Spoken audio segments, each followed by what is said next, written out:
RTruth's WWE release was not a work. What happened with RTruth before WWE signed him back? The real reasons why WWE brought back RTruth, why Jacob Fatu turned on Solo Sikoa at WWE Money in the Bank 2025, Seth Rollins' MITB win was a mistake, Stephanie Vaquer's grueling weekend schedule stuns WWE backstage, Naomi breaks down in tears. Let's dive right in. RTruth's WWE release was not a work. RTruth stunned fans with a dramatic return at Money in the Bank 2025 on June 7, 2025, at the Intuit Dome in Los Angeles. The legend appeared in the closing moments, attacking John Cena and costing him and Logan Paul a win in their tag team match against Cody Rhodes and Jey Uso. With Truth's help, Rhodes pinned the 17-time world champion, sending the crowd into a frenzy as Truth unmasked himself.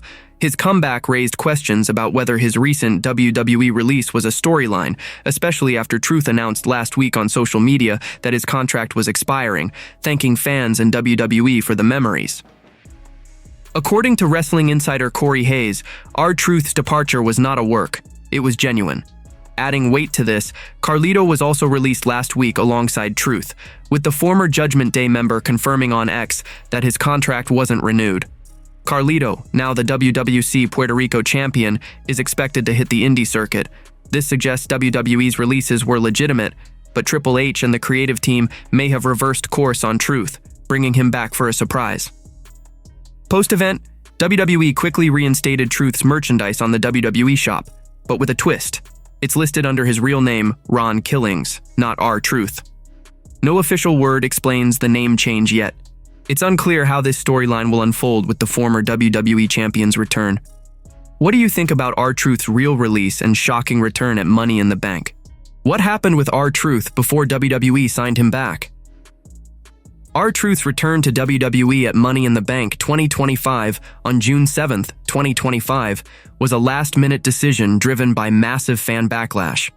Sources confirm that after RTruth announced his release from WWE last week, several independent promotions reached out to him and negotiations for bookings were underway.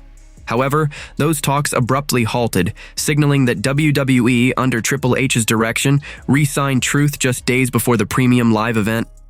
The intense fan outcry with "We Want Truth" chants disrupting Raw, NXT, SmackDown, and even TNA's Against All Odds played a key role. John Cena addressed the chants on the June 6th SmackDown, snapping, "You can't handle the truth," at the Bakersfield crowd. At Money in the Bank, Truth, disguised in a hoodie, interfered in the main event tag match, attacking Cena and helping Cody Rhodes pin the 17-time world champion, costing Cena and Logan Paul the win against Rhodes and Jey Uso. The Los Angeles crowd erupted for Truth's unmasking. Mike Johnson of PW Insider confirmed the release was not a work, noting Truth was in active discussions for indie appearances just days prior. WWE's decision to bring him back was likely made within 72 hours, spurred by fan outrage. Notably, Truth's merchandise on WWE Shop now lists him as Ron Killings, his real name, with no explanation for the change. Truth's return sets up a potential feud with Cena, while Rhodes' pin may earn him an undisputed WWE Championship shot, heating up SmackDown's main event scene. What do you think about RTruth's whirlwind release, indie talks, and last-minute WWE return? The real reasons why WWE brought back RTruth.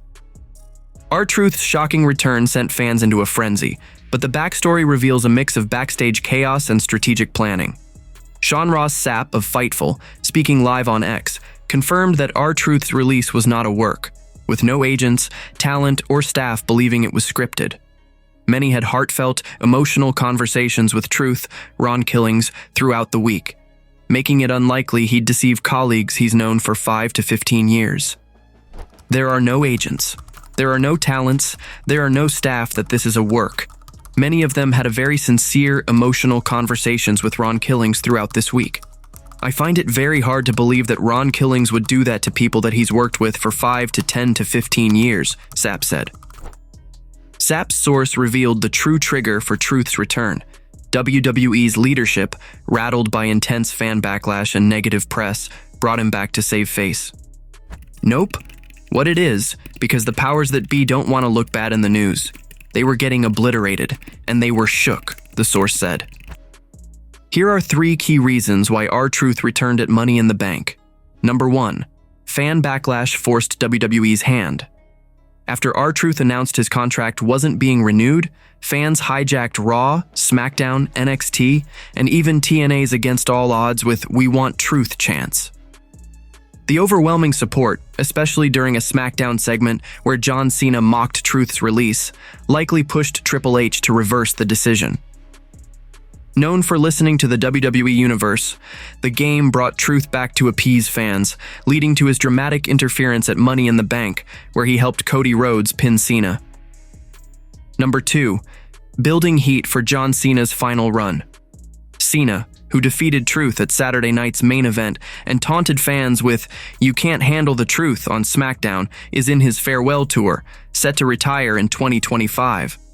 Truth's return, attacking Cena to cost him and Logan Paul the tag match, reignites their storyline. Truth has long called Cena his childhood hero, and Triple H may have orchestrated the release angle to generate buzz for a final rivalry, amplifying Cena's heelish, ruin wrestling persona. This could lead to a high-stakes feud before Cena exits. Number 3. Triple H's work to keep fans hooked. At the Money in the Bank post-show press conference, Triple H addressed Truth's return, coyly suggesting it was all part of the plan to enhance Cena's farewell and Truth's dynamic with him. "I love the question. Are you enjoying the show? It's all part of the show, man," Hunter said. While Sapp's report confirms the release was real, Triple H's comments imply WWE spun the Backlash into a storyline. Truth's return under his real name, Ron Killings, on WWE shop merchandise hints at a fresh arc, possibly tied to a short-term deal or a contract extension until Cena's retirement. Truth's interference helping Rhodes and Jey Uso defeat Cena and Paul sets up intriguing possibilities, especially with Rhodes potentially earning a title shot. How will Cena retaliate, and what's next for Truth or Killings? What do you think about WWE's decision to bring RTruth back after the fan uproar? Why Jacob Fatu turned on Solo Sikoa at WWE Money in the Bank 2025. Jacob Fatu sent shockwaves through WWE at Money in the Bank by turning on Solo Sikoa during the men's Money in the Bank ladder match, effectively dismantling Bloodline 2.0. The match was a spectacle, with all 6 competitors, Seth Rollins, Solo Sikoa, El Grande Americano, LA Knight, Andrade, and Penta, delivering heart-stopping moments. Rollins called in Braun Breaker and Bronson Reed for backup, but when they targeted Sikoa, JC Mateo and Jacob Fatu rushed out, sparking a chaotic brawl. Fatu came out on top and set up a ladder for Sikoa, seemingly helping him climb for the briefcase. But in a stunning twist, the Samoan werewolf yanked Sikoa down and unleashed a vicious assault, leaving him out cold and handing Seth Rollins the victory. Here are 3 reasons why Fatu betrayed Sikoa at Money in the Bank. Number 1. Solo Sikoa's insult pushed Fatu over the edge. Tensions between Solo Sikoa and Jacob Fatu had been brewing since Sikoa lost the Ulafala to Roman Reigns on Raw's Netflix debut in January 2025, fracturing their alliance. The breaking point came on the June 6th SmackDown Go Home show when Sikoa, unaware Fatu was listening, told JC Mateo that Fatu was all gas, no brains. The disrespectful jab clearly stung the United States champion, likely fueling his decision to betray Sikoa at Money in the Bank and cost him the briefcase, marking a personal vendetta against the Street Champion's leadership. Number 2. Fatu's face turn was long overdue. Since joining WWE, Jacob Fatu has played a ruthless heel as Bloodline 2.0's enforcer. But after capturing the United States Championship, something shifted.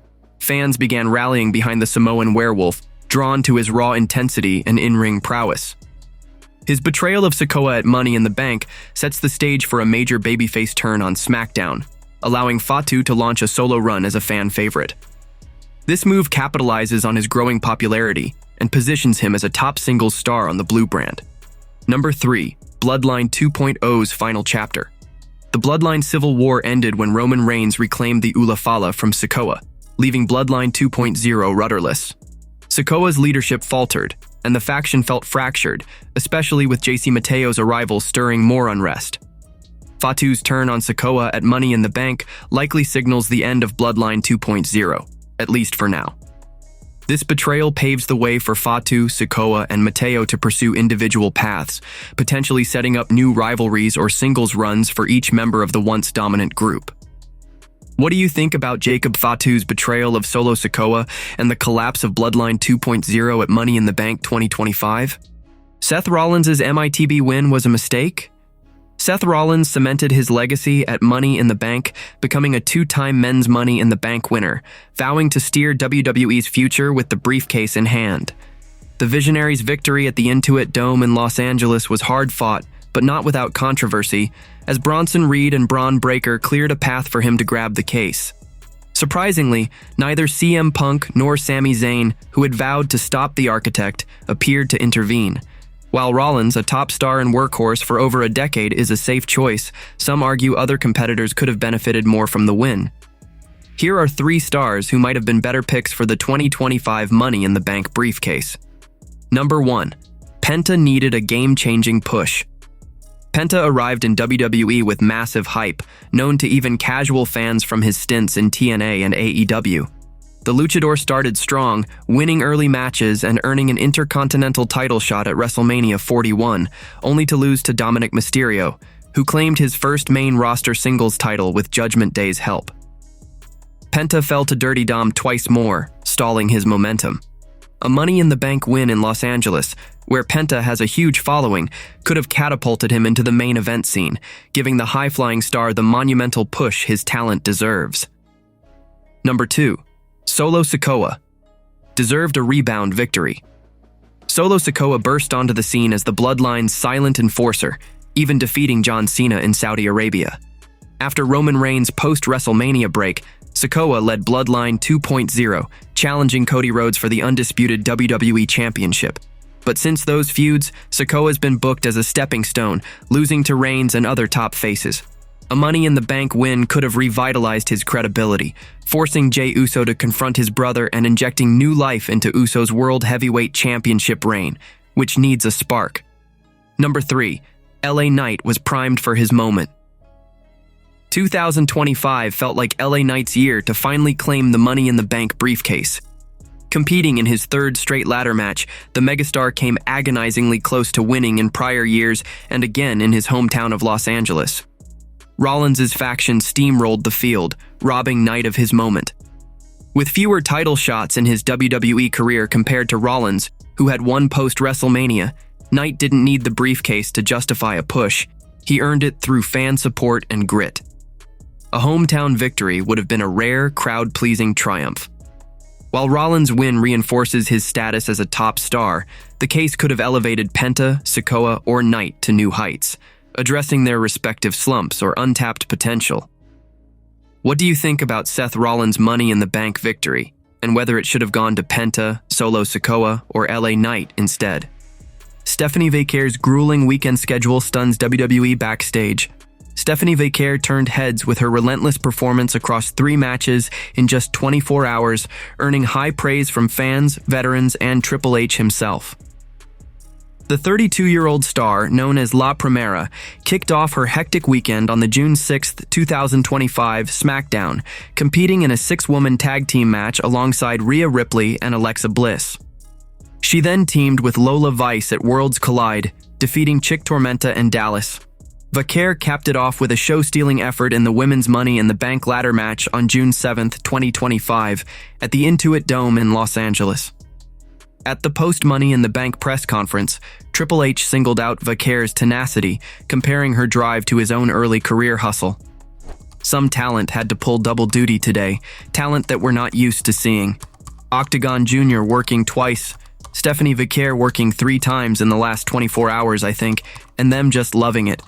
It takes me back to a time at that point in my career. You know, you're trying to make a name for yourself, and you'll do this 10 times a day if they'll let you, Triple H said. Though Vaquer didn't win the Money in the Bank briefcase, her performances this weekend proved she's a force to be reckoned with. Her stamina and skill have sparked excitement about her future in WWE. What do you think about Stephanie Vaquer's insane weekend schedule and her potential as a top star? Naomi breaks down in tears. Naomi etched her name in history at Money in the Bank 2025 on June 7th, 2025, winning the Women's Money in the Bank ladder match against Alexa Bliss, Julia, Rhea Ripley, Roxanne Perez, and Stephanie Vaquer at the Intuit Dome in Inglewood, California. The victory earned her a guaranteed championship opportunity, marking her first ever Money in the Bank contract. At the post-show press conference, fans showered her with "You deserve it" chants, moving the real-life Bloodline member to tears. Big E, consoling her, shared heartfelt words about her 16-year journey, bringing even more emotion to the moment. "We started in FCW a week apart in August of 2009. I have known this woman for 16 years, and to see you have your best run now, to see everything you've been through the last several years, to see your growth, to see you go through TNA to be a world champion, to see everything you put up with, you've endured. We don't even know the half of everything that you had to deal with to be 16 years into your time in this profession and have your best run yet," Big E said. Fans are thrilled with Naomi's triumph, celebrating her resilience and growth. The WWE Universe is now buzzing about which champion she'll target with her cash-in. What do you think about Naomi's emotional Money in the Bank win and her future as Ms. Money in the Bank?